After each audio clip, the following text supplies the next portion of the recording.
کی قبر پر مٹی ڈالے۔ اے محلوں میں رہنے والوں، اے نرم گدوں پر آرام کرنے والوں، پوری پوری راتوں کو عیاشیوں کی نظر کرنے والوں، اپنی دولت کے گھمنڈ اور میں چکنا چور ہو کر خدا کے غضب کو چیلنج کرنے والوں، مصطفیٰ جان رحمت کی آنکھوں کی ٹھنڈک کو اللہ اکبر غفلت کی وجہ سے ترک کرنے والوں، گناہ اور جرائم کر کے جنت کا خواب دیکھنے والوں، جب تم کسی کی قبر پر مٹی ڈالو تو اس وقت یہ تصور کرو آج میں کسی کے وجود پر مٹی ڈال رہا ہوں، کل اس کی جگہ میں ہوں گا، کل نہیں تو پرسوں اور میرے وجود پر بھی منو مٹی ڈالی جا رہی ہوگی۔ ذرا تصور تو کریں، جس کے وجود پر آپ مٹی ڈالتے ہیں حالانکہ وہ مسنون ہے، اس مومن کا حق ہے، لیکن کبھی ہمارے وجود پر بھی تو مٹی ہوگی۔ وجود پر ننھا سا کوئی دھبا اگر لگ جائے، چاہے پھول کا ہو، چاہے عطر کا ہو، چاہے تیل کا ہو، چاہے سالن کا ہو، کتنا بے چین ہو جاتے ہو۔ پاک دھبا جو ناپاک نہیں ہے وہ دامن پر لگنے سے کتنا بے چین ہوتے ہو کہ یہ دھبا لے کر جلسے میں کیسے جاؤں گا، کوئی صابن سے دھو رہا ہے، کوئی لیمن کا استعمال کر رہا ہے، لیکن اللہ اکبر وجود پر حلال چیزوں کے دھبے سے بے چین ہونے والوں، کبھی گناہ کے دھبے جو اس دل پر لگے ہیں اس سے بھی بے چین ہوئے ہیں، اس سے بھی بے قرار ہوئے ہیں، اس سے بھی مضطرب ہوئے ہیں۔ ممکن ہے کہ جلسوں میں، محفلوں میں، ولیمے کی محفل میں، شادی کی محفل میں، نکاح کی محفل میں یہ دھبا لے کر کے جاؤ تو انسان تمہارا مذاق اڑا سکتا ہے، لیکن دلوں پر کروڑوں جرائم کے دھبے لگا رکھا ہے۔ فرشتے اور اللہ کے نیک بندے دلوں سے نفرت کر رہے ہیں، خدا کلام نہیں فرمائے گا، خدا نگاہ رحمت نہیں فرمائے گا۔ اللہ اکبر، کیا بنے گا اس وقت ہمارا؟ اللہ اللہ، جب ہم پہلی مٹھی بھر کے مٹی ڈالتے ہیں تو کہتے ہیں منہا خلقناکم، اسی پر انسان کا غرور چکنا چور ہو جانا چاہیے۔ لوگ کہتے ہیں میں سردار ہوں، میں مخیر ہوں، میں ادیب ہوں، میں خطیب ہوں، میں ڈاکٹر ہوں، میں انجینئر ہوں، میں وکیل ہوں۔ آپ جانتے ہیں موبائل کی ریکارڈنگ کی گئی کہ سب سے زیادہ دنیا میں انسان کیا الفاظ بولتا ہے پوری دنیا میں، صرف ہندوستان اور بیرون یعنی کہ پڑوسی ملک کی بات نہیں، بر صغیر کی بات نہیں، پوری دنیا کے لوگوں کی ریکارڈنگ کی گئی فون کی کہ سب سے زیادہ انسان کیا بولتا ہے، تو ریکارڈنگ کے اندر یہ بات آن ریکارڈ آئی کہ انسان سب سے زیادہ میں بولتا ہے، میں سے زیادہ وہ کوئی دوسرے الفاظ کا استعمال نہیں کرتا۔ اور یاد رکھنا جہاں انا ہے، اس لیے کہ میں کو عربی میں انا کہتے ہیں، جہاں انا ہے وہاں فنا ہے۔ جب تک انسان میں میں ہے، اگر وہ تہجد بھی پڑھے تو اللہ کی معرفت نصیب نہیں ہوتی۔ جب تک انسان میں میں ہے، اگر وہ قرآن بھی ایک دن میں پورا ختم کر لے اللہ کا عرفان نصیب نہیں ہوتا۔ اسی لیے صوفیہ پہلے میں نکالتے ہیں، جہاں میں ہے وہاں کچھ نہیں ہے۔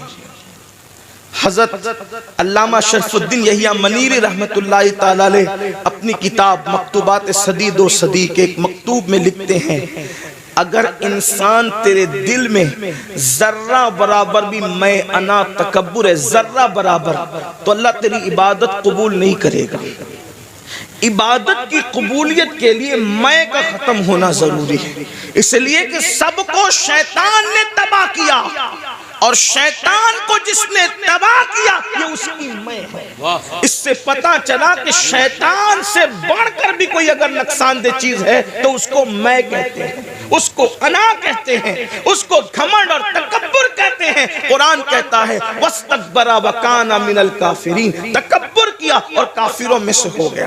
مسلمانوں، اس لیے صرف عبادت پر توجہ نہ ہو، بلکہ جو عبادت غرور پیدا کر دے، گھمنڈ پیدا کر دے، اس سے اللہ کی پناہ نہ ہو۔ اللہ کی پناہ طلب کرو۔ یاد رکھنا، اگر دامن میں توجہ کرنا، میں صوفیہ کی بات کر رہا ہوں، اللہ اکبر، اگر گناہ کر کے ندامت ہے اور عمل کر کے گھمنڈ ہے، تو عمل کر کے گھمنڈ سے بہتر گناہ کی ندامت ہے۔ یہ بات اچھی طرح یاد رکھنا۔ آج بہت سارے لوگ، شاید وہ اہل سنت میں نہیں ہیں، اپنے عمل پر نازا ہے، دوسروں میں اور ہم میں فرق یہی ہے کہ وہ صرف عمل پر ناز کرتے ہیں، اور ہم عمل کر کے عمل پر نہیں، جانے عمل محمد الرسول اللہ کی نسبت پہ ناز کرتے ہیں۔ نعرہ تکبیر، نعرہ رسالت، اولاد غوث آدم۔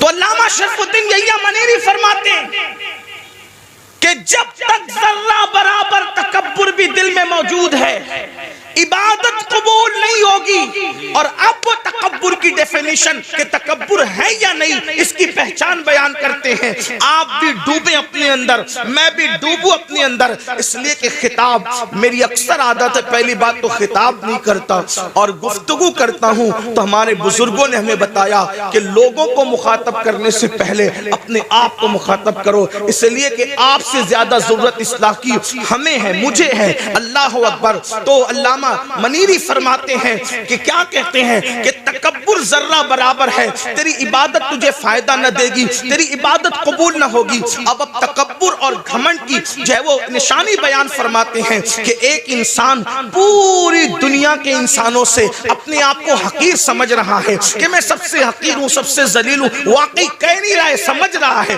اس لیے کہ کہنا اور ہے، سمجھنا اور ہے۔ ہم بار بار کہتے ہیں میں سب سے زیادہ حقیر ہوں، لیکن کسی مقام پر اگر ہمیں بیٹھنے کو اچھی جگہ نہ ملے تو ناراض ہو کے محفل سے نکل جاتے ہیں، کیا ہمارے لیے جگہ بھی نہ تھی؟ اللہ اکبر۔ تو انسان کہتا بہت کچھ ہے لیکن سمجھتا کم ہے۔ اللہ اکبر۔ تو علامہ منیری رحمت اللہ تعالی علیہ فرماتے ہیں سارے انسانوں سے انسان اپنے آپ کو حقیر سمجھتا ہے، لیکن صرف ایک انسان سے اپنے آپ کو بہتر سمجھتا ہے۔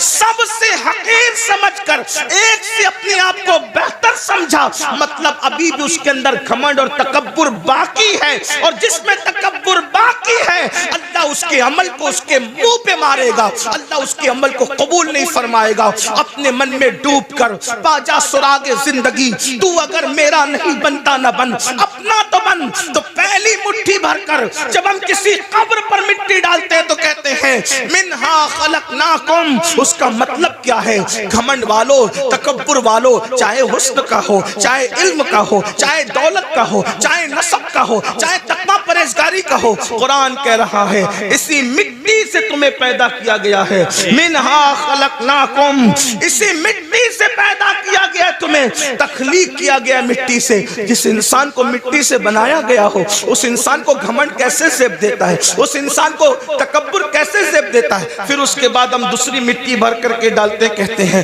وَفِيهَا نُعِيدُكُمْ، اسی میں ملا دیے جاؤ۔ اٹھایا مٹی سے ملائیں گے مٹی، اور پھر وَمِنْهَا نُخْرِجُكُمْ تَارَةً أُخْرَى، تیسری مٹھی بھر کر جب ہم مٹی ڈالتے ہیں تو کہتے ہیں آیت کریمہ کو بطور دعا پڑھتے ہیں، اور پھر اسی مٹی سے تمہیں اٹھایا جائے گا۔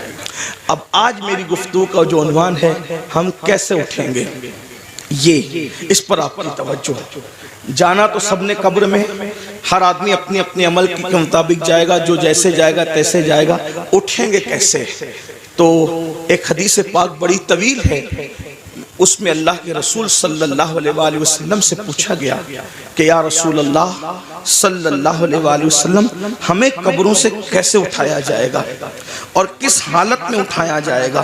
اللہ کے حبیب علیہ الصلوۃ والتسلیم سے جب پوچھا گیا کہ ہمیں کس طرح اٹھایا جائے گا اور ہم کیسے اٹھیں گے اپنی قبر سے، حضرت سیدنا معاذ ابن جبل رضی اللہ تبارک و تعالی عنہ کا سوال تھا۔ آپ نے سوال کیا آقا کیسے اٹھیں گے؟ تو اللہ کے حبیب علیہ السلام السلام نے کہا اے معاذ تو نے بہت مشکل سوال کیا مجھ سے، اور اس کا جواب دینے سے پہلے توجہ کرنا، اس کا جواب دینے سے پہلے سید العالمین قائد المرسلین عالم ما کانا و ما یکون اتنا روئے کہ روتے روتے داڑھی بھی آنسوؤں سے تر ہو گئی اور حضور کے کپڑے بھی آنسوؤں سے تر ہو گئے۔ سوال کیا تھا؟ آقا قبروں سے ہم کیسے اٹھیں گے، کس حالت میں اٹھیں گے، کس شکل میں اٹھیں گے، کس انداز سے اٹھیں گے؟ تو اللہ کے حبیب علیہ السلام پر اس قبر سے اٹھنے کی کیفیت جب حضور کو یاد آئی کہ امت کیسے اٹھے گی، حضور اتنا روئے صلی اللہ علیہ وآلہ وسلم کہ آپ کی داڑھی آنسوؤں سے تر ہو گئی، کپڑے آنسوؤں سے تر ہو گئے، اور فرمایا تو نے مشکل سوال کیا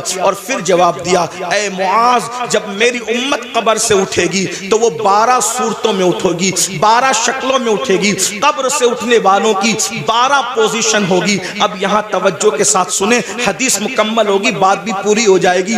اب ان 12 میں ہم کس کے اندر ہے ذرا اس پر توجہ کرنا۔ میں نہیں کہوں گا کہ آپ کس میں ہیں، میں کس میں ہوں، یہ کس میں ہے، وہ کس میں ہے، نہیں، بہت ہو چکا میرے بھائیوں۔ میں کہتا ہوں تو سدھر، تم کہتے ہو تو سدھر، یہ تو اور تو کے اندر معاملہ خراب ہے۔ ہمیں یہ سوچنا ہے کہ میں نے سنورنا ہے، میری قبر کے اندر میں نے اکیلے جانا ہے، اپنی قبر سے میں نے اٹھنا ہے۔ میرے بھائیوں یہاں ساری چیٹنگیں چل جائے گی، ریاکاریاں چل جائے گی، مکاریاں چل جائے گی، سب چل جائے گا، لیکن وہاں کچھ نہیں چلے گا، سب معاملہ وہاں پیور ہے۔ اللہ اکبر۔ اب میرے اور تمہارے نبی غیب دا نبی صلی اللہ علیہ وآلہ وسلم قیامت کا منظر پیش کر رہے ہیں۔ قبروں سے اٹھنا تو ہے نا بھائیوں، قبروں میں جانے پر بھی یقین ہے، قبر سے اٹھنے پر بھی یقین ہے۔ اب میرے اور تمہارے سچے نبی سید العالمین غیب دا نبی صلی اللہ علیہ وآلہ وسلم فرماتے ہیں 12 قسم کے لوگ ہوں گے قبر سے اٹھنے والے، یعنی 12 پوزیشن میں لوگ اٹھیں گے، 12 انداز میں لوگ اٹھیں گے۔ اب میرے آقا علیہ السلام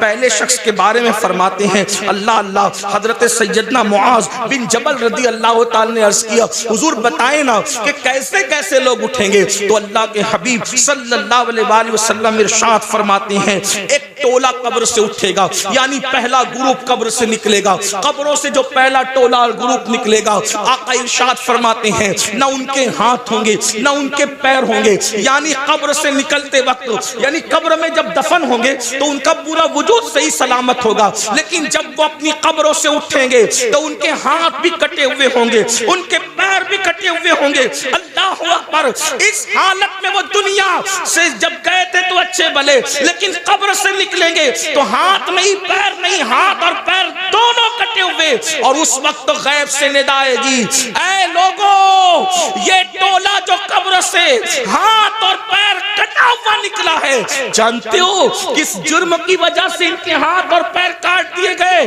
اللہ اکبر۔ تو لوگ پوچھیں گے کس وجہ سے؟ تو کہاں جائے گا؟ یہ دنیا میں اپنے پڑوسیوں کو تکلیف پہنچاتے تھے، یہ دنیا میں اپنے پڑوسیوں کے ساتھ اچھا سلوک نہیں کرتے تھے، اس لیے آج یہ اپنی قبروں سے اٹھے ہیں تو ان کے ہاتھ بھی کٹے ہیں، ان کے پیر بھی کٹے ہیں۔ آپ سے پوچھنا چاہتا ہوں آج تھوڑی سی طاقت مل جائے، تھوڑی سی قوت مل جائے، پڑوسیوں کے ساتھ ہمارا سلوک کیا ہے؟ اللہ اکبر۔ بڑی معذرت کے ساتھ مسلمانوں، ہر پڑوسی دوسرے پڑوسی کو، ہر طاقتور کمزور کو دبا رہا ہے، بلکہ العیاذ باللہ اب تو حالات یہاں تک ہو گئے صرف پڑوسیوں کو ستایا نہیں جا رہا ہے، پڑوسیوں کی بیٹیوں پر بھی غلط نظر ڈالی جائے، ان کی بہوؤں پر بھی اگر وہ کمزور ہے تو غلط نظر ڈالی جاتی، غریب ہے تو ان کی آبرو کا سودا کرنے کی کوشش کی جاتی ہے۔ مسلمانوں سوچو تو صحیح انجام کیا ہے؟ یہ دنیا ہے، دنیا میں کوئی روکے نہ روکے، کوئی ٹوکے نہ ٹوکے، کوئی جو چاہے جس طرح چاہے کر لے، مگر قبر ہے، آخرت ہے۔ ذرا سوچو تو صحیح، دنیا میں جس کے ہاتھ نہیں اس کا انجام کیا، دنیا میں جس کے پیر نہیں اس کی حالت کیا، لیکن آخرت میں جو اللہ اکبر لنگڑا اور لولا کر دیا جائے، کس بنیاد پر؟ پڑوسیوں کو ستانے کی بنیاد پر۔ آئیے میں طول نہ دیتے ہوئے صرف ایک دو روایت اس سلسلے میں آپ کی خدمت میں پیش کروں۔ جانتے ہیں اللہ کے رسول علیہ السلام فرماتے ہیں کہ جبریل نے میرے پاس آ کر پڑوسیوں کے بارے میں ایسی ایسی باتیں کرنا شروع کی کہ مجھے اندیشہ ہوا کہ کہیں پڑوسیوں کو وراثت میں حقدار نہ کر دیا جائے، پڑوسیوں کو جو ہے انسان کے مال میں شریک نہ کر دیا جائے۔ آقا علیہ السلام ارشاد فرماتے ہیں کہ کوئی بندہ پیٹ بھر کر کے کھانا کھا کے سو جائے اور اس کا پڑوسی بھوکا ہو، آقا فرماتے ہیں وہ کامل مومن نہیں ہو سکتا۔ یہاں تک آقا فرماتے ہیں کہ پڑوسی کا حق یہ ہے جب تم اچھا کھانا بناؤ تو تھوڑا سا پانی اپنی ہانڈی میں بڑھا لو تاکہ وہ کھانا تم اپنے پڑوسی کو بھیج سکو۔ آج ہم جلسوں میں، کانفرنسوں میں اور تحریروں میں بڑی درد بھری باتیں کرتے ہیں۔ آج لوگ کیا کہتے ہیں؟ اس کی بیٹی بھاگ رہی ہے، یہ ہو رہا ہے، وہ ہو رہا ہے۔ میں کہتا ہوں سب ہو رہا ہے، اگر ہم نے اپنے پڑوسی کا خیال کر لیا ہوتا تو غریب کی بیٹی نہ بھاگتی۔ اور ایک بات آپ کو بتاؤں، کس نے کہہ دیا کہ صرف غریب کی بیٹی بھاگ رہی ہے؟ بڑی معذرت کے ساتھ صرف غریبوں کی نہیں بلکہ مالداروں کی بھی، اور اس کی وجہ صرف غربت نہیں ہے بلکہ اچھے رشتوں کا نہ آنا بھی اس کی وجہ ہے، جہیز کی لعنت بھی اس کی وجہ ہے، ساتھ ہی ساتھ علم کا نہ ہونا بھی اس کی وجہ ہے، ساتھ ہی ساتھ فضول خرچیوں میں ہمارا پڑھ کر کے شادیوں کو مہنگا کرنا بھی اس کی وجہ ہے۔ لیکن بس اتنا عرض کرنا چاہتا ہوں، اپنے پڑوسیوں کا خیال کرو، پڑوسیوں کا لحاظ کرو، اور اگر پڑوسیوں کو ستاؤ گے، ظلم کرو گے تو یاد رکھنا قبر سے بغیر ہاتھ اور بغیر پیر کے اٹھنے کے لیے تیار ہو جاؤ۔ اسی پہ بس نہیں، آقا فرماتے ہیں وہ لنگڑے بھی اٹھیں گے، لولے بھی اٹھیں گے، اور ان کو منہ کے بل گھسیٹتے ہوئے جہنم میں لے جایا جائے گا کہ تم نے پڑوسیوں پہ ظلم کیا تھا۔ ایک بات پڑوسیوں کے متعلق اور رس کروں آپ سے، آج پڑوسیوں کے ساتھ اچھا سلوک ہمارا نہیں۔ کل لوگ جب گھر خریدنے جاتے تھے تو دیکھتے تھے کہ مسلمان رہتا ہے کہ نہیں رہتا ہے پڑوس میں، اور لوگ مسلمان کے پڑوس میں رہنا پسند کرتے تھے، اور آج لوگ مسلم محلے میں رہنا پسند نہیں کرتے۔ کیوں؟ سب سے زیادہ کچرا اور گھان اگر کسی علاقے میں ہوگی تو مسلم محلے میں، ننگے بچے چڈی پہن کر کے گالی گلوچ کر رہے ہوں گے تو مسلمانوں کے محلے میں، رات کے 3-3 بجے تک کے جھگڑے فساد کی آواز آ رہی ہوگی تو، اور ٹی وی کا آواز زور سے ہو رہا ہوگا تو مسلمانوں کے محلے میں۔ حد ہے، جس مذہب نے ڈسپلین سکھایا آج اس مذہب کے ماننے والے ڈسپلین سے دور ہے، اور دوسروں نے ہم سے سیکھ لیا اور ہم کورے ہو گئے۔ یہ رونا ہے، کوئی ڈسپلین ہماری زندگی میں نہیں۔ مسلمانوں سوچو تو صحیح، ہم کہاں ہیں؟ ہمیں اس سے نکلنا ہے۔ ہمیں، اگر ہم دین سیکھنے آئے ہیں جلسوں میں تو مبارکباد کے مستحق ہیں، اور اگر ہم صرف بھیڑ کرنے آئے تو جلسوں کے اندر سیاسی جلسوں میں سر دیکھے جاتے ہیں، مذہبی جلسوں میں سر نہیں دیکھے جاتے، یہاں تو بدلنے والوں کی تعداد دیکھی جاتی ہے۔ اگر جلسے انقلاب نہیں پیدا کرنے، صرف رسومات پر ہیں، تو یہ قیامت کی نشانیوں میں سے ایک نشانی ہے۔ اللہ کے رسول علیہ السلام نے فرمایا قیامت کی نشانیوں میں سے ایک نشانی یہ ہے کہ لوگ دین سننے جمع ہوں گے، دین پر عمل کرنے جمع نہیں ہوں گے۔ اللہ اکبر! جلسے والے بھی خوش، خطیب صاحب بھی خوش کہ کیا ہزاروں کی بھیڑ تھی، لیکن کہتا ہوں یہ قیامت کی نشانی ہے۔ دل اس وقت تک ٹھنڈا نہیں ہوگا ہمارا جب تک کہ جیسے جلسے میں رات کے 3 بجے تک ٹک کر بیٹھتے ہو، اسی تعداد میں جب تک نماز فجر میں نہ آؤ ہمارے کلیجے ٹھنڈے نہیں ہو سکتے۔ اس لیے کہ سروں کو گن کر سیاسی لیڈر تو خوش ہو سکتے ہیں، مذہبی لوگ اس سے خوش نہیں۔ ہاں شکر ضرور ہے کہ آپ آگے، اللہ کا شکر ہے، شکر کرتے ہیں، لیکن کتنے لوگ عمل کرتے ہیں، کتنے لوگ تبدیل ہوتے ہیں؟ تبدیل ہونے کے لیے سنو، اور آج کے بعد عہد کرو پڑوسیوں کے ساتھ بدسلوکی نہیں ہوگی۔ ایک بات آپ سے کہتا ہوں، ہمارے امام الائمہ، سراج الامہ، کاشف الغمہ، سیدنا نعمان بن ثابت امام اعظم ابو حنیفہ کا ایک پڑوسی تھا، موسیقی کے فن میں ماہر تھا، اور آپ کو ستانے کے لیے پوری رات موسیقی بجاتا تھا، میوزک بجاتا، بہت تکلیف پہنچاتا تھا، گانا بھی گاتا تھا، تکلیف پہنچانا ہی اس کا مشغلہ تھا۔ اور ایک بات یہ بھی یاد رکھنا، اگر کوئی پڑوسی آپ کو ستائے آپ صبر کریں، کیونکہ پڑوسی کا حق ہے، آپ صبر کریں، آپ اس پہ ظلم نہ کریں۔ امام اعظم ابو حنیفہ رحمۃ اللہ تعالیٰ علیہ صبر کرتے تھے۔ ایک دن کسی نے اس کی کمپلین کر دی بادشاہ کے سپاہ کے پاس، بادشاہ کے سپاہی ہے اس کو اٹھا کے لے گئے، اور جب اس کو اٹھا کر کے لے گئے تو امام اعظم ابو حنیفہ نے کسی سے پوچھا آج اس گویے کی آواز نہیں آتی؟ دیکھو ہم تو کبھی برساں برس پڑوسیوں کی خیال ہی نہیں رکھتے، آواز آ رہی کہ نہیں آ رہی، کس حالت میں نہیں ہے، لیکن امام اعظم تھے۔ یہی تو بات ہے، دین مکمل دین ہے، دین مکمل نظام حیات ہے، دین مکمل جو ہے اللہ اکبر قانون زندگی ہے۔ امام نے پوچھا آج اس گویے کی آواز نہیں آ رہی ہے، تو کسی نے عرض کی خوشی خوشی حضرت اس کو تو پولیس اٹھا کے لے گئی، اس پہ تو کمپلین ہو گئی ہے، اس کو جیل میں ڈال دیا گیا۔ اب میرے پڑوسی کو جیل میں ڈال دیا کیا گیا، آپ اسی وقت تشریف لے گئے اور جانے کے بعد آپ نے فرمایا کہ میرا پڑوسی ہے، اس کو جیل میں کیوں ڈالا گیا؟ تو کہا آپ کو ستاتا تھا، گاتا تھا، میوزک بجاتا تھا، موسیقی بجاتا تھا، اس لیے یہ حال کیا گیا۔ فرمایا کوئی بات نہیں، اس کا میرا مسئلہ ہے، لیکن میں تو اس کو لے جاؤں گا۔ اور امام اعظم اپنے سورس سے، اپنی سفارش سے اس کو چھڑا کر لائے۔ رستے میں اس نے کہا میں تو آپ کو ستانے کے لیے کرتا تھا، آپ نے مجھے کیوں چھڑایا؟ فرمایا جو تو کرتا تھا وہ تیرا اپنا عمل ہے، مجھے پڑوسی کے ساتھ حسن سلوک کا حکم دیا گیا ہے، میں نے اس پر عمل کیا۔ قدم پکڑ کر کہتا ہے واللہ اگر کسی کو امام اعظم کہلانے کا حق ہے تو وہ ثابت کا بیٹا نعمان آپ ہی ہیں۔ نعرہ تکبیر، نعرہ رسالت۔ بزرگوں کا طریقہ تھا، ہم اپنے پڑوس کے ساتھ، آج تو پڑوس میں سگا بھائی بھی رہتا ہے، ہم اس کے ساتھ کیا سلوک کرتے ہیں؟ اچھا کھانا بناتے ہیں تو معاذ اللہ چھپا چھپا کر کے کھاتے ہیں، ایسا نہیں ہونا چاہیے۔ پھر میرے اور تمہارے آقا صلی اللہ علیہ وآلہ وسلم ارشاد فرماتے ہیں دوسرا گروہ، دوسرا گروہ، دوسرا قافلہ، دوسرا ٹولہ جب اپنی قبر سے نکلے گا تو اس کی شکل سور کی طرح اور خنزیر کی طرح ہوگی۔ خنزیر اور سور کی شکل میں وہ اپنی قبروں سے نکلیں گے۔ حالانکہ جب ان کو قبر میں رکھا گیا تھا تو ان کے چہرے اچھے بھلے تھے، لیکن اب وہ میدان محشر میں اٹھیں گے تو وہ سور کی شکل اور خنزیر کی شکل لے کر اٹھیں گے۔ صحابہ بے چین ہو گئے، تڑپ گئے، عرض کیا یا رسول اللہ صلی اللہ علیہ وآلہ وسلم، جو گروہ، جو ٹولہ، جو قافلہ قبروں سے سور اور خنزیر کی شکل میں اٹھے گا ان کا کیا قصور ہوگا؟ تو میرے آقا فرماتے ہیں ان کا قصور یہ ہوگا کہ وہ نمازوں میں سستی کرتے تھے، وہ نمازوں میں غفلت کرتے تھے۔ مسلمانوں ذرا سوچو تو صحیح، اپنے نبی کی ہر بات پر یقین ہے، ان باتوں کو کیوں بھول جاتے ہو؟ جس کے کہنے پر اللہ کو ایک مانا، جس کے کہنے پر قرآن کو اللہ کی کتاب مانا، جس کے کہنے پر دین اسلام کو حق مانا، اللہ اس رسول کا فرمان ہے بے نمازی، نماز میں سستی کرنے والا جب اپنی قبر سے اٹھے گا تو سور کی شکل میں اٹھے گا، خنزیر کی شکل میں اٹھے گا۔ اس پر زیادہ بات نہ کرتے ہوئے ایک روایت آپ کے سامنے پیش کروں، کھلے دلوں کے ساتھ اور کھلی آنکھوں کے ساتھ، کھلے کانوں کے ساتھ سننا۔ اپنے آپ پہ رحم کر لو، اپنے آپ پہ رحم کر لو۔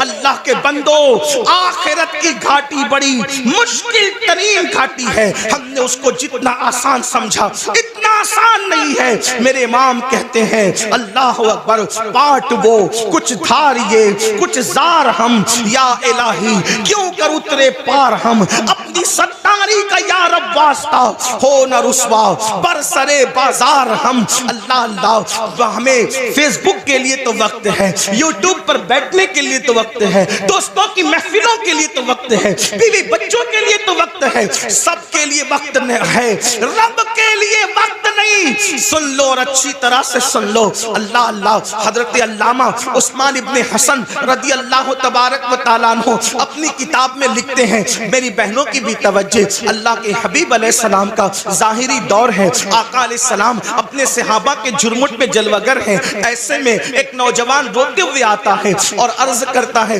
یا رسول اللہ صلی اللہ علیہ وآلہ وسلم، میرے ابو کا انتقال ہو گیا، میرے باپ کا انتقال ہو گیا۔ آقا میرا باپ مر چکا ہے، اس کا انتقال ہو چکا ہے، ہم دیہات کے لوگ ہیں، دیہات میں رہنے والے ہیں، آقا نہ اس کو کوئی غسل دینے والا ہے، نہ اس کو کوئی کفن پہنانے والا ہے، یا رسول اللہ صلی اللہ علیہ وآلہ وسلم اس لیے میں رو رہا ہوں۔ میرے آقا نے فرمایا اے ابو بکر اٹھو، اے عمر اٹھو اور دونوں جاؤ اور جا کر کے اس کے دیہات میں پہنچو، اس کے گاؤں میں پہنچو، اس کو غسل بھی دو، اس کو کفن بھی پہناؤ۔ اللہ اکبر۔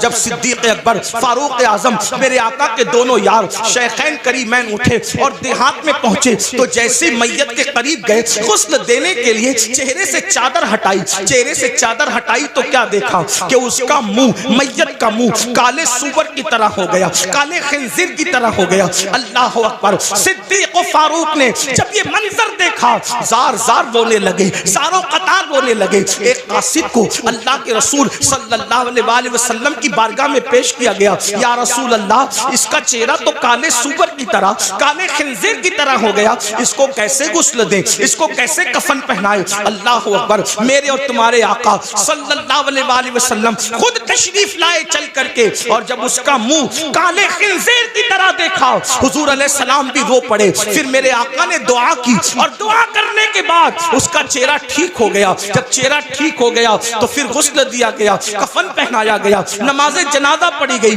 اور جب جنازہ مکمل ہو گیا تو کسی نے دھیرے سے کہا پہلے تو اس کا چہرہ کالے سور کی طرح، کالے خنزیر کی طرح ہو گیا تھا، اب ذرا دیکھیں تو اس کا چہرہ کیسا ہے۔ جب دوبارہ چہرہ دیکھا گیا نماز جنازہ کے بعد، جب کفن ہٹایا گیا تو کیا دیکھا لوگوں نے؟ اب بھی اس کا چہرہ کالے سور کی طرح، کالے خنزیر کی طرح تھا۔ سب رو پڑے۔ صحابہ نے عرض کیا ہمارے ماں باپ آپ پر قربان یا رسول اللہ صلی اللہ علیہ وسلم، اس کا چہرہ بار بار کالے سور کی طرح، کالے خنزیر کی طرح کیسے ہو جاتا ہے؟ تو میرے آقا نے اس کے بیٹے کو بلا کر کے پوچھا یہ بتا تیرے باپ کا چہرہ کالے سور کی طرح کیوں ہو جاتا ہے بار بار؟ اس نے عرض کی یا رسول اللہ صلی اللہ علیہ وسلم، میرا باپ کوئی گناہ نہیں کرتا تھا، بس اس کی کمی یہ تھی کہ جب نماز کا وقت آتا تو وہ سو جایا کرتا تھا، وہ نماز نہیں پڑھتا تھا۔ تب میرے آقا نے ارشاد فرمایا لوگوں دھیان سے سنو، جو نماز میں سستی کرے گا وہ اپنی قبر سے اس حالت میں اٹھے گا کہ اس کا منہ کالے سور کی طرح ہوگا، کالے خنزیر کی طرح ہوگا۔ بتاؤ چہرے پر پھنسی آ جائے کتنا بے چین ہو جاتے ہو، کسی کے چہرے پہ سفید داغ آ جائے کتنا بے چین ہو جاتا ہے۔ لوگ منہ پہ رومال رکھ کے پھرتے ہیں، اگر اس کو فالج ہو جائے میرا ٹیڑھا منہ لے کر میں کیسے جاؤں، سفید داغ لے کر کیسے جاؤں، پھنسی لے کر کیسے جاؤں؟ اپنے جیسے انسانوں کے سامنے جب یہ عیب لے کر نہیں جاتے، جس کو ڈاکٹر درست کر سکتا ہے وہ عیب لے کر نہیں جاتے۔ اللہ نہ کرے نماز چھوڑنے کی وجہ سے منہ کالے سور کی طرح ہوگا تو اللہ کی بارگاہ میں کیا منہ لے کر جاؤ گے، کس طرح منہ لے کر جاؤ گے؟ اور سن لو دنیا کے امتحان میں اگر ناکام ہو گئے تو پھر کامیابی کے چانسز ہے، مگر آخرت کے امتحان میں اگر ناکام ہوئے پھر کامیابی کا کوئی چانس نہیں ہے۔ پہلی اور آخری مرتبہ موقع ملے گا، کیا تیاری کی اس کے لیے؟ نہیں، ہمیں ٹائم نکالنا ہوگا۔ بڑی معذرت کے ساتھ ایک بات اور آپ سے کہوں، آج میری قوم کے دماغ میں ایک خبط ہے، نہیں ہم تو غوث پاک کے ماننے والے، ہم تو غریب نواز کے ماننے، ہم تو اعلیٰ حضرت کے ماننے، ہم تو شاہ برکت اللہ کے ماننے، تو ہمیں کیا ہوگا؟ ہم نے تو زنا کر کے بھی جنت ہی ملنی ہے، ہم نے تو نماز چھوڑ کے بھی جنت ہی ملنی ہے، ہم نے تو پوری زندگی قرآن کو ہاتھ نہیں لگایا، تو کیونکہ ہم ماننے والے کتنے بڑوں کے، جتنے بڑوں کے ماننے والے ان کی بڑائی میں مجھے کوئی شک نہیں، لیکن ایک بات ضرور کہتا ہوں، جب نوح علیہ السلام کا بیٹا جہنم میں جا سکتا ہے، سلبی بیٹا، اور قرآن پھر اس کا نسب بھی کاٹ کر کے اعلان کرتا ہے لیسا من اہلی، کبھی آپ کی اولاد سے نہ رہا، تو جب سگے بیٹے کا نسب کٹ سکتا ہے تو پھر نام لیواؤں کا رشتہ نسبتیں کیوں نہیں کٹ سکتی؟ وہ شخص غوث پاک کا کیسے ہو سکتا ہے جو نماز نہیں پڑھی؟ کیونکہ غوث پاک کہہ چکے کہ بے نمازی مرے تو اسے مسلمان کی قبرستان میں دفن مت کر۔ میں لوگوں کو کہتا ہوں، کچھ لوگوں کو برا بھی لگتا ہے لیکن مجھے لوگوں کا خیال کم ہے۔ ہم لوگ قادری بن گئے، چشتی بن گئے، نقشبندی بن گئے، سہروردی بن گئے، مداری بنے، وارسی بنے، برکاتی بنے، رضوی بنے، اشرفی بنے، سب بنے۔ اب سے پوچھتا ہوں، سچ بتانا اپنے ایمان والے دلوں پہ ہاتھ رکھ کے، کیا سچے مسلمان بھی بنے ہم؟ اپنے آپ سے پوچھو، آج سب بنے؟ قادری، چشتی، نقشبندی، ادیب، خطیب، شہیر، یہ وہ مخیر، یہ سب بنے؟ سچے مسلمان بھی بنے؟ آپ کہیں گے تو کیسی بات کرتے آیا ہے؟ ہاں کیا مسلمان نہیں؟ میں نے کہا میں آپ کے اسلام کا منکر نہیں، لیکن پوچھ رہا ہوں کیا سچے مسلمان بھی بنے؟ کہا وہ کیوں؟ میں نے کہا اس لیے کہتا ہوں اگر پیر ٹوپی دے دے، توجہ کریے، ٹوپی دے دے، کتنا سنبھال کے رکھتے ہو، میرے پیر کی ٹوپی، میرے پیر کا ماما، میرے پیر کا کرتا، میرے پیر کا جبہ، کیوں؟ کس نے دیا؟ پیر نے تحفے میں دیا، اور پیار اس سے کتنا ہے کہ قبر میں بھی لے جاؤں گا۔ میں نے کہا تجھے سلام ہو، اچھا ہے، پیر سے بہت پیار کر، اللہ اس سے زیادہ تجھے برکت دے، لیکن اتنا ضرور تجھ سے پوچھوں گا، سلسلے کی محبت میں تجھے پیر سے اتنا پیار ہے کہ پیر کے دیے ہوئے تحفے کو تو نے سینے سے لگا کے رکھا، کیا تو نے اللہ کے دیے ہوئے تحفے کے ساتھ بھی یہی سلوک کیا؟ جو قدر تجھے پیر کے تحفے کا ہے، جو قدر تجھے استاد کے تحفے کا ہے، کیا اللہ کے تحفے کے ساتھ بھی تو نے ایسا ہی سلوک کیا؟ وہی قدر کی، وہی عزت کی، وہی سینے سے لگا کے رکھا؟ کہا اللہ کا تحفہ کیا ہے؟ میں نے کہا اس کو نماز کہتے ہیں، دیا اللہ نے، اور کن ہاتھوں سے بھیجا؟ کن ہاتھوں سے بھیجا؟ سید المعصومین محمد الرسول اللہ کے ہاتھوں سے بھیجا۔ جس قوم کو پیر کے تحفے کی قدر ہو اور اللہ کے تحفے کی کوئی قدر نہ ہو، تو پھر وہ قوم سچی مومن کیسے ہو سکتی؟ کامل مومن کیسے ہو سکتی ہے؟ غور کیجئے، دھیان دیجئے اور سن لو، کسی اور کی نگاہ میں مسلمان بننے والا جنت میں نہیں جائے گا، جنت میں اسی نے جانا ہے جو خدا و رسول کی نظر میں مسلمان ہے۔ اپنے آپ کے بارے میں جو بھی تراش خراش لو، اند اللہ جو مومن ہے، اند الرسول جو مومن ہے، جنت اسی کے لیے ہے۔ اس خوش فہمی میں مت رہنا کہ صرف سنی کہلا کر کے جنت مل جائے گی۔ سنی کہلانا اور ہے، سنی بن جانا اور ہے۔ صرف سنی کہلانے والوں کو جنت نہیں ملے گی، سنی بن جانے والوں کو جنت ملے گی۔ اور یاد رکھنا، اللہ اکبر، ہمارے بزرگوں نے تو نوافل بھی ترک نہیں کیا، سنت غیر موقدہ بھی ترک نہیں کیا، اور ہم فرائض چھوڑ بیٹھے ہیں۔ اللہ اکبر۔ آپ کو بتاؤ، غور کر، آقا علیہ السلام نے اپنے خاندان کے لوگوں کو دیکھو، خاندان رسول ہے، کوئی خاندان بحیثیت خاندان رسول اللہ کے خاندان کے برابر نہیں ہو سکتا۔ حضور سیدی اشرفی میاں رحمت اللہ تعالی علیہ اکثر ایک شعر کہا کرتے تھے، کہتے تھے کوئی ہو متقی و عالم و زاہد زمانے میں مگر آل محمد کے برابر ہو نہیں سکتا۔ آپ فرمایا کرتے ہو، توجہ فرمائیں، خاندان نبوت ہے، اور امام اہل سنت نبی کے خاندان کے بارے میں کہتے ہیں، آب تطہیر سے جس میں پودے جمے، اس ریاض نجابت پہ لاکھوں سلام، خون خیر الرسل سے ہیں جن کا خمیر ان کی بیلوس طینت پہ لاکھوں سلام۔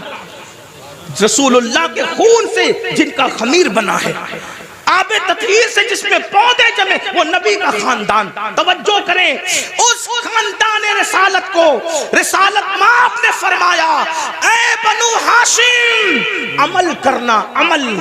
توجہ کریں، اللہ کے رسول اپنے خاندان کے لوگوں کو کہہ رہے ہیں عمل کرنا، عمل۔ کہیں ایسا نہ ہو کہ لوگ عمل لائیں اور تم صرف نسب لاؤ۔ پھر آقا نے فرمایا، اے بنو ہاشم، جس کو عمل نے پیچھے کر دیا اس کو نسب کبھی آگے نہیں کر سکتا، اس لیے عمل کرنا۔ رسول اللہ کی اس نصیحت کو خاندان کے لوگوں نے کیسے سینے سے لگایا، اللہ اکبر، کہ رسول اللہ کے خاندان میں پھر کوئی بھی آپ کو بے عمل نظر نہیں آئے گا۔ میں بے عمل کی بات کر رہا ہوں، بد عمل تو دور کی بات ہے، اس لیے کہ ایک ہے با عمل، ایک ہے بے عمل، ایک ہے بد عمل۔ رسول اللہ کے خاندان میں بد عمل تو بہت دور کی بات ہے، بے عمل بھی تمہیں کوئی نظر نہیں آئے گا۔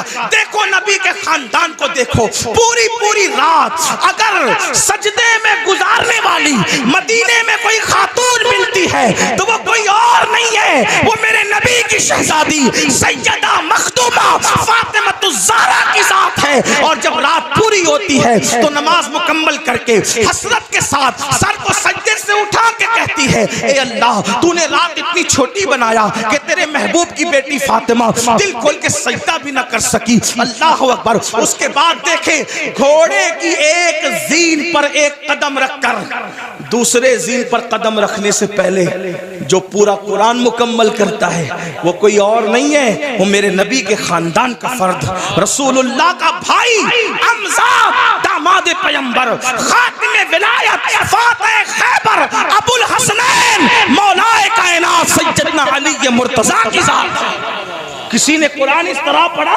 بابا قرآن پڑھتے ہیں گھوڑے کی سین پر ایک قدم رکھ کر دوسرا قدم رکھنے سے پہلے. اور شہزادوں کی کیا شان ہے, سر کٹنے کے بعد جو نیزے پہ قرآن پڑھتے ہیں وہ کسی اور خاندان کا فرد نہیں, وہ میرے نبی کا نواسا سیدنا امام حسین کی ذات ہے, امام علی مقام کی ذات ہے. محراب میں, منبر پہ, مسجدوں میں آپ نے ہر خاندان والے سے قرآن سنا, لیکن نیزے پہ جس نے قرآن پڑھا وہ صرف میرے نبی کا خاندان. 40 سال تک عشاء کے وضو سے فجر کی نماز جہاں ہو رہی ہے وہ کوئی اور نہیں, وہ میرے نبی کے خاندان کا شہزادہ جسے دنیا سرکار غوث اعظم کے نام سے جانتے ہیں. 70 سال تک کبھی نہ سو کر رات و دن جاگ کر عبادت کرنے والا, 90 لاکھ کو کلمہ پڑھانے والا, وہ کسی اور خاندان میں نہیں ملے گا, وہ میرے نبی کے خاندان میں ہے جس کو معین الدین اجمیری غریب نواز کہا جاتا ہے. جب ذکر کرتے ہیں تو آپ اتنی کثرت سے کرتے ہیں کہ آپ کے ذکر کو سن کر پرندے بھی ذاکر ہو جاتے ہیں. ایسا ذاکر آپ کو کسی اور خاندان میں نہیں ملے گا, وہ میرے نبی کا شہزادہ حضرت شاہ برکت اللہ عشقی بیمی مہریروی رحمت اللہ علیہ کی ذات ہے جس کے ذکر نے پرندوں کو ذاکر بنا دیا. یہ خاندان نبوت کا عمل ہے. امام زین العابدین کا نام زین العابدین نہیں ہے بلکہ ان کا نام ہے علی ابن حسین. زین العابدین ان کا لقب ہے, لقب. اور زین العابدین کیوں کہتے ہیں؟ کیونکہ روزانہ تقریباً 300 رکعت اور کبھی 700 رکعت نفل نماز پڑھتے تھے. لوگوں نے کہا یہ عابد نہیں ہے بلکہ یہ زین العابدین ہے. عابدوں کثرت سجدہ کی وجہ سے آپ کی پیشانی پر سجدے کا نشان پڑ گیا تھا. ایک تو یہ کہ جو لوگ غلط سجدہ کرتے ہیں ان کی پیشانی پہ نشان آتا ہے, اور ایک تو یہ جو کثرت سے سجدہ کرتے ہیں ان کی پیشانی پر بھی نشان آ جاتا ہے. لیکن کتنی 300 رکعت کے بعد, 700 رکعت کے بعد, اور میں جہاں سے پڑھ رہا ہوں اس کو میرے امام اہل سنت نے لکھا کہ آپ کی پیشانی پر نشان سجدہ کثرت سجدے کی وجہ سے.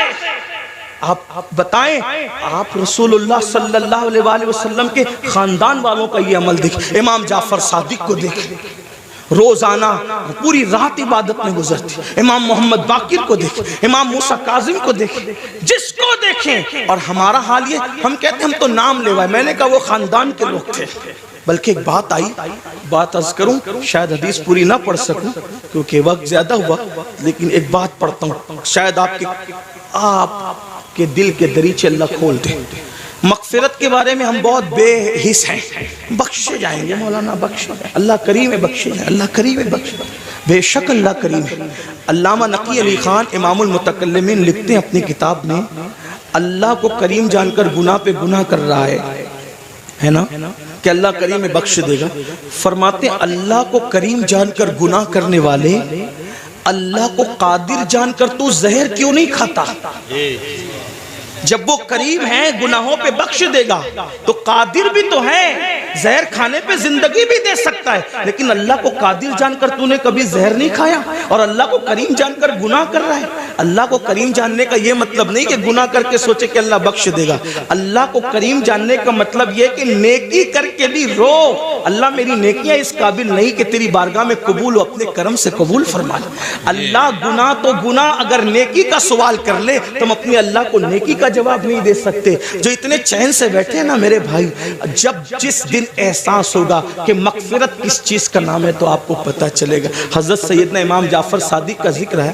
امام جعفر صادق کو لوگ اتنا ہی جانتے ہیں کہ ہم ان کی کونڈے کی نیاز کرتے ہیں, بس اتنا ہی جانتے ہیں. لیکن جانتے ہیں یہ امام جعفر صادق غوث اعظم سے پہلے اپنے دور کے غوث اعظم ہیں.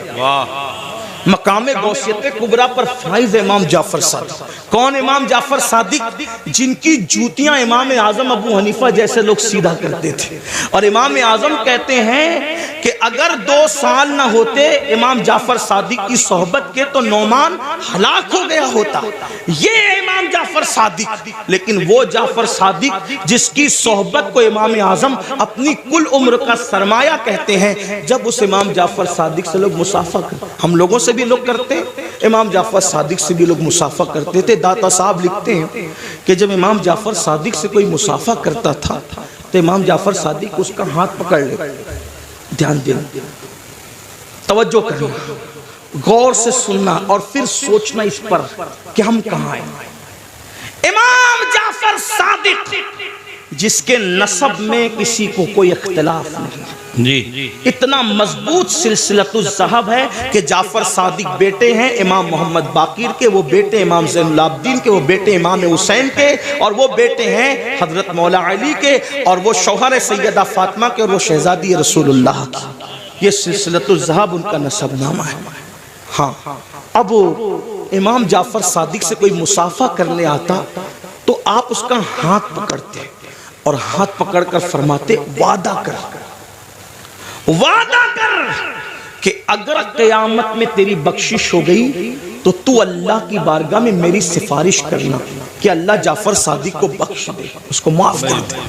توجہ کریں، اگر اس اسٹیج پر یہ جو بڑے بڑے علماء مفتیان کرام سادات کرام بیٹھے ہیں، مفتی آفاق صاحب کے صاحبزادے ہیں اور بھی علماء ہیں، اگر کوئی کسی عام آدمی کا ہاتھ پکڑ کے کہے کہ اگر تیری بخشش ہو گئی تو تو میری سفارش کر دینا، مغفرت میری کروا دینا، تو وہ کہے گا کہ حضرت یہ کیسی بات کر رہے ہیں آپ لوگ اللہ والے لوگ ہیں، ہم عوام میں سے ہیں، ہماری نہ غسل ہے صحیح ہے، نہ ہماری طہارتیں صحیح ہے، نہ ہمیں نماز پڑھنے کا طریقہ آتا ہے، آپ ایسی کیسی بات کر رہے ہیں. اب جب یہ منبر پہ بیٹھے ہوئے اللہ والے کسی سے یہ بات کریں تو تعجب ہوگا، چہ جائے کہ امام جعفر صادق ایسا سید جس کی غلامی امام اعظم جیسے لوگ کریں، وہ جو ہے علم کے معاملے میں ان جیسا ان کے دور میں کوئی نہیں تھا، تقوی کے معاملے میں ان جیسا کوئی متقی نہیں تھا، عبادت کے معاملے میں ان جیسا کوئی عابد ان کے دور میں نہیں تھا، اور وہ لوگوں کا ہاتھ پکڑ کے کہتے وعدہ کرو کہ اگر تمہاری بخشش ہو گئی تو تم میری سفارش کرنا، میری مغفرت کروانا، میری سفارش کرنا، شفاعت کرنا. اور لوگ پلٹ کے کہتے امام آپ تو سید ہیں، سید آپ تو سید آل رسول ہیں، ہم آپ کی کیا سفارش کریں گے، آپ کے نانا شفیع المذنبین ہیں. تو امام جعفر صادق روتے ہوئے جواب دیتے رونا تو یہی ہے کہ ہم سید ہیں. توجہ کریں، کہتے رونا تو یہی ہے کہ ہم سید ہیں، کیونکہ ہم اس بات سے ڈرتے ہیں کہ ہمارے نانا کو ہم منہ کیا دکھائیں گے. نانا کو منہ دکھانے کی ہمت نہیں ہے قیامت کے دن.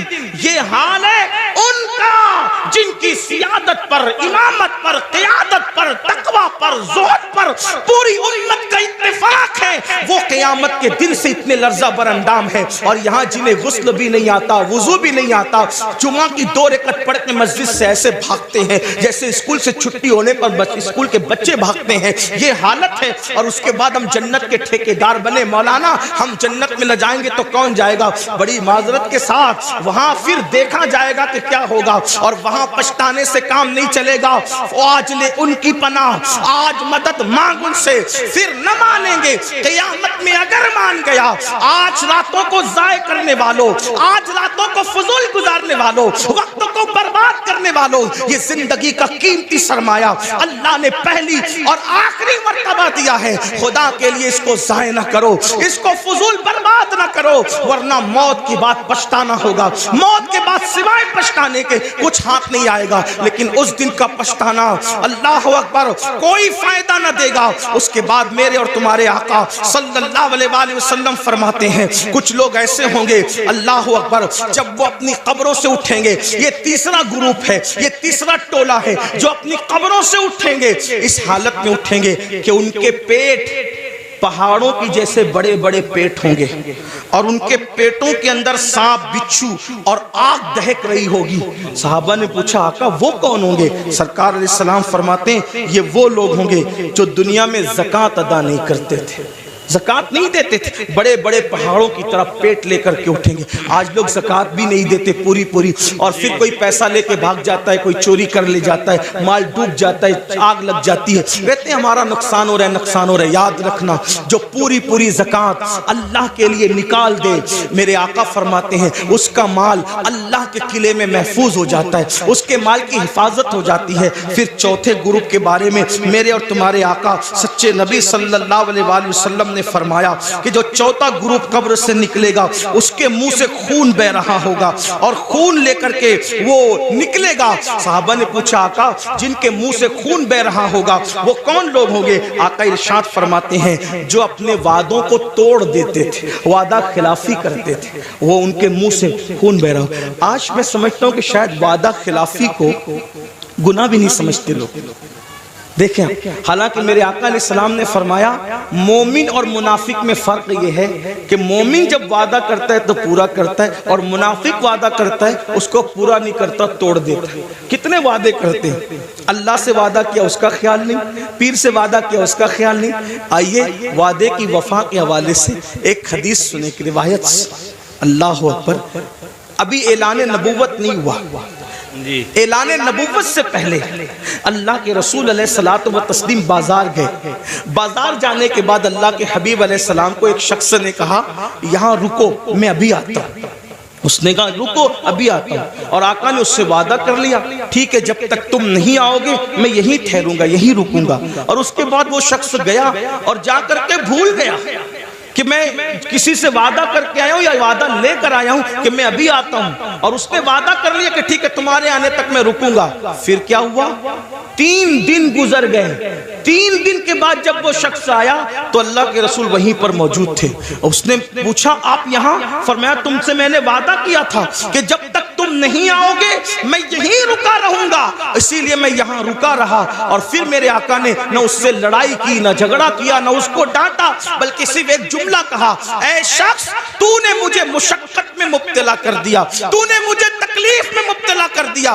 یہ اعلان نبوت سے پہلے کا وعدے کا وفا کرنا تھا. جب میرے آقا نے نبوت کا اعلان کیا تو یہی واقعہ اس شخص کے ایمان لانے کا سبب بن گیا کہ جو شخص انسان سے کیا ہوا وعدہ اس کے ساتھ بے وفائی نہیں کرتا وہ جھوٹا نہیں ہو سکتا، وہ سچا ہے. تو جو وعدے کے خلاف کرے، آج تو یہ بھی ہوتا ہے کہ کسی لڑکی سے پیار کی بات کی، محبت کی بات کی، افیئر کی بات کی، رشتے کی بات کی، اور پھر کہا تیرے ساتھ شادی کریں گے، اور پھر شادی کے نام پہ اس کا شباب لوٹ لیا، اس کے ساتھ زنا کر لیا، اس کے ساتھ ساری رنگریلیاں منا لی، سارا کھیل کود کر لیا، اور اس کے بعد کہا اب تیرے ساتھ شادی نہیں کریں گے کیونکہ تو اس قابل نہیں ہے، تیرے اندر یہ عیب ہے، یہ عیب ہے، یہ عیب ہے. یاد رکھنا کسی پہ ظلم کرنے والوں اچھی طرح یاد رکھنا، پہلی بات تو افیئر کرنا جائز نہ تھا، پہلی بات تو ناجائز تعلقات کرنا جائز نہ تھے، پہلی بات تو کسی لڑکی سے دوستی کرنا جائز نہ تھی، اور اگر کی تھی اور وعدہ کیا تھا اللہ اکبر تو زنا اور اس کے ساتھ تنہائیاں جائز نہ تھی. اللہ اکبر. اب اس کا شباب لوٹ کر اس میں عیب نکال کر اس کو چھوڑ کر ایسے بھاگتے ہو جیسے پھولوں کا رس چوس کر کے بھورا بھاگ جاتا ہے، دوبارہ ادھر کا رخ نہیں کرتا. تتلیاں پھولوں کا رس چوس کر دوبارہ ادھر کا رخ نہیں کرتی. کسی کے شباب سے کھلواڑ کر کے، کسی کے حسن سے کھلواڑ کر کے، کسی کی آبرو سے کھلواڑ کر کے پھر اس کو چھوڑ کر نئے شکار کی تلاش میں جانے والوں، جان بوجھ کر کے کسی کی آبرو کے ساتھ سودا کرنے والوں، سنو اللہ کے حبیب علیہ السلام ارشاد فرماتے ہیں، فقی ابو اللہ سمرقندی اپنی کتاب میں لکھتے ہیں کہ اگر کسی نے کسی چڑیا سے بھی کھیل کر اس کی زندگی کو ختم کیا ہوگا، کسی نے کسی چڑیا کی زندگی سے کھیلا ہوگا، نہ کھانے کی حاجت تھی، نہ شرعی کوئی معاملہ تھا، صرف اپنے نفس کے لیے چڑیا سے کھیلا اور اس کو مار ڈالا، کھیلتے کھیلتے اس کی زندگی کو ختم کر دیا. آقا فرماتے ہیں وہ مری ہوئی چڑیا جس کی زندگی سے تم نے کھلواڑ کیا تھا، جب قیامت کا دن ہوگا تو اللہ کی عدالت میں فریاد کرے گی مولا آج عدل کا دن ہے، آج انصاف کا دن ہے، مولا مجھے عدل چاہیے، اس شخص نے میری زندگی سے کھلواڑ کیا تھا. آقا فرماتے ہیں اس ننھی سی چڑیا کی شکایت بجلی کی گھن گرج کی طرح ہوگی. جیسے بجلی کڑکتی ہے ویسے ننھی سی چڑیا کی آواز میں گھن گرج ہوگی اور جس کی شکایت چڑیا کر رہی ہوگی اس کا حال یہ ہوگا وہ پہاڑوں جیسی نیکیاں لے کر آئے گا. اللہ ارشاد فرمائے گا آج عدل کا دن ہے, آج انصاف کا دن ہے. اور پھر میرا اللہ فرمائے گا جس نے چڑیا کی زندگی سے کھلواڑ کیا آج اس کی نیکیاں نہیں دیکھی جائے گی, اس کو منہ کے بل گھسیٹتے ہوئے جہنم میں ڈال دیا جائے. آپ سے پوچھنا چاہتا ہوں, نفس کے پجاریوں سے پوچھنا چاہتا ہوں, نفسانی خواہشات میں ڈوبے ہوئے انسانوں سے پوچھنا چاہتا ہوں, اگر کسی چھٹاک بھر کی چڑیا کی زندگی سے کھیلا ہوگا تو پہاڑوں جیسی نیکیاں رد ہو جائے گی اور انسان جہنم کا ایندھن بنے گا. جس نے لڑکیوں کی زندگی سے کھیلا ہوگا, آبرو سے کھیلا ہوگا, اس کا انجام کیا ہوگا؟ اللہ کے بندو, یہ دنیا ہی سب کچھ نہیں ہے, یہ دنیا کی رنگریزیاں ہی سب کچھ نہیں ہے, یہ دنیا کے مزے اور مستی سب کچھ نہیں ہے, یہ دنیا کا عیش و آرام سب کچھ نہیں ہے. اس دن کے بارے میں ڈرو جس دن کے بارے میں قرآن کہتا ہے یوم یقوم الروح والملائکہ صفا لا یتکلمون الا من اذن. اس دن جبریل امین اور سارے فرشتے اللہ کی ہیبت سے کانپتے ہوں گے, کسی میں کلام کرنے کی جرت نہیں ہوگی. اس دن اپنا کیا ہوگا؟ جس دن انبیاء کی زبان پہ نفسی نفسی ہوگا اس دن اپنا کیا حال ہوگا؟ اس لیے لوگ لڑکیوں کی زندگی سے تو کھیلتے, خود کی بیوی کا اگر سالن میں نمک زیادہ ہو جائے تو طلاق دے دے, مارے پیٹے. یاد رکھنا, اچھی طرح یاد رکھنا, یہ دنیا ہے, یہاں عیش کرنے, آرام کرنے, ظلم کرنے نہیں بھیجا. قرآن کہتا ہے الذی خلق الموت والحیات لیبلوکم ایکم احسن عملا, کہ اللہ نے زندگی اور موت کو اس لیے پیدا کیا کہ اللہ تمہیں آزمائے کون تھوڑی سی زندگی کو پا کر اچھا عمل کرتا ہے. اس کے بعد اب یہ آخری بات تذکر کروں گا, اس کے بعد بات پوری کر لیں گے, اس لیے کہ وہ 12 لوگوں کا ذکر کرنے جائیں گے تو شاید رات کے 3 بجیں گے, اور میری عادت ہے اس سے پہلے کہ لوگ ذکر الہی سے اکتا جائے ہمیں اپنی بات مکمل کرنی چاہیے, اور لوگ کہیں چپ ہو جاؤ اس سے پہلے ہمیں خود ہی چپ ہو جانا چاہیے. یہ آداب محفل بھی ہے اور یہ شرافت کی نشانی بھی ہے. تو میں اسی پہ بات پوری کروں گا, پھر کسی دن موقع ملا انشاءاللہ تو یا تو آج کل تو بیانات یوٹیوب پر آتے ہی رہتے ہیں, کسی بھی جگہ مکمل ہو جائے گی تو آپ تک پہنچی جائے گی انشاءاللہ. یہ 5ویں بات ہے لیکن اس کو دھیان سے سنیں, اور یہ آخری بات ہے آج کی محفل. اللہ کے رسول علیہ السلام فرماتے ہیں 5واں ٹولہ جب قبر سے نکلے گا تو ان کے جسم سے مردار کی بدبو آئے, مردار کی بدبو, اور وہ مردار کی بدبو لے کر کے اپنے قبر سے اٹھیں گے. صحابہ نے پوچھا حضور وہ کون ہوں گے؟